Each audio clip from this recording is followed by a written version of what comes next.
From Washington, this is VOA News.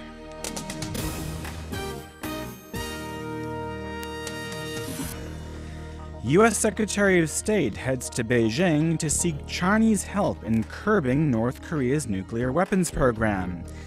And Team China wins 2 gold medals at the Winter Olympics. I'm Michael Lipin reporting from Washington. U.S. Secretary of State John Kerry is traveling today to Beijing, where he is expected to urge Chinese officials to do more to convince North Korea to give up its nuclear weapons program. VOA State Department correspondent Scott Stearns has this report from Seoul, where the top U.S. diplomat met with South Korea's president and foreign minister on Thursday to discuss how the two allies should deal with North Korea. With little progress in talks between Pyongyang and Seoul, South Korea says it will go ahead with the U.S. on planned joint military exercises that North Korea says will disrupt efforts at family reunions. Speaking through a translator, South Korean Foreign Minister Yoon Byung-sen said it's time to keep the pressure on Pyongyang. We shared the view that a principled and effective two-track approach of pressure and dialogue is necessary. In this regard, based on firm ROC-U.S. collaboration, we'll make greater efforts with China and other countries to achieve substantial denuclearization of North Korea. Kerry says China has a unique and critical role in bringing North Korea back to talks on its nuclear program. Scott Stearns, VOA News, Seoul. A Tibetan man has set himself on fire near a monastery in western China's Sichuan province. Sources tell VOA's Tibetan service that Thursday's self-immolation at the Kirti Monastery was an apparent protest against Chinese rule in Tibetan regions of the country. It is the second self-immolation by a Tibetan this year. Since 2009, more than 120 Tibetans have set themselves on fire, often fatally, to demand that China allow the return of exiled Tibetan leader the Dalai Lama and respect Tibetan freedoms. Well, Team China has won 2 gold medals in speed skating at the Sochi Winter Olympics. In Thursday's action, Chinese speed skater Li Juanru won the women's 500-meter race, while China's Zhang Hong took the top spot in the women's 1,000-meter speed skating event. In skiing, American freestylers dominated the first-ever men's Olympic slopestyle competition, sweeping the top 3 spots. Well, the Olympic luge athletes wrapped up their competition in Sochi on Thursday night with the inaugural team relay event.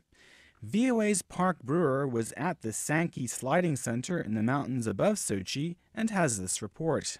Favorite Germany captured the first ever Olympic gold medal in luge team relay, with the silver going to host Russia and Latvia getting the bronze.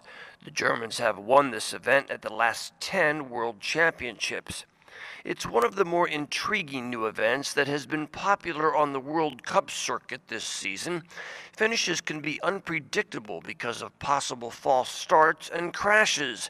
The team relay features each of the luge disciplines racing in this order: women's singles, men's singles, and then doubles. German doubles brakeman Tobias Arlt said through a translator that he and his teammates are close friends, and this was a special win. We're so happy. We've made it. We've made history in sports, and we've won a medal. Park Brewer, VOA News at the Sochi Olympics. Afghanistan has released 65 suspected militants from a former U.S. detention facility, defying warnings from the United States against such a move. Afghan officials said the prisoners were freed from the Parwan detention facility on Thursday. Among those scheduled to be released was Mohammed Wali, whom the United States says is a Taliban militant explosive expert who has targeted U.S. and Afghan forces. Afghan President Hamid Karzai said several weeks ago the government had reviewed the prisoners' cases and cleared them for release. He said their conditions of detention were turning the men against their own country and fostering loyalty to the Taliban. NATO Secretary General Anders Fogh Rasmussen said the release was a major step backwards for the rule of law in Afghanistan. And UN Arab League mediator Lakhdar Brahimi says Washington and Moscow have promised to do more to break an impasse in Syrian peace talks. Brahimi discussed the issue with senior Russian and U.S. officials in Geneva on Thursday, urging them to use their influence with rival Syrian peace delegations who represent the government and the opposition. Brahimi said a potential failure of the talks is staring him in the face. And the U.S. travel and tourism industry says it is succeeding in attracting more visitors to the United States. A U.S. government and private industry group called Brand USA said new advertising has brought more people to the country, 1 million last year. I'm Michael Lipin.